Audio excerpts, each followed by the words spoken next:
Welcome to yet another video about this extremely fake sorta brand. I will just go over one of the effects I created. Like the other videos, this one utilizes the dynamic tab, but in this one, the extra addition to the team is the attractor object. Let's roll the intro. Alright, so inside of Cinema 40, I have my collider, that's my can here, and I have my ice cube. And the ice cube will need to put it into an emitter.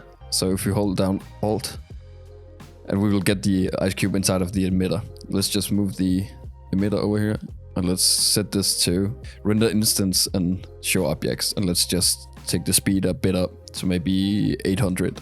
So now we have something. And let's put this again a simulation tag, rigid body, and make sure that it sets to apply tag to children.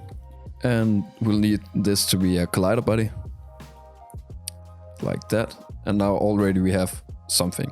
Let's just extend the emitter here a little bit so we have some more playtime. Okay, so to make it attract, we'll just go up in simulate, forces attractor, and nothing will really happen right now because it's not strong enough. So let's take this a bit up, or a lot, and now you'll see the attractor is trying to attract all the particles or the ice cubes. And with this you can already create some pretty fun things if you keyframe this maybe. So I think it's a bit too quick now, and what you can do is actually go into, if you press Ctrl D, and in the dynamics tabs here, you can see the time scale. And if you keyframe this, or if you actually just turn it down to maybe 25%, you can start to do slow motion things. As you can see, everything will go slow, and you can get some cool effects with this. I hope you can use these small tips. If you create something with them and upload them to Instagram, make sure to use the hashtag motion mixture so I can see what you have created.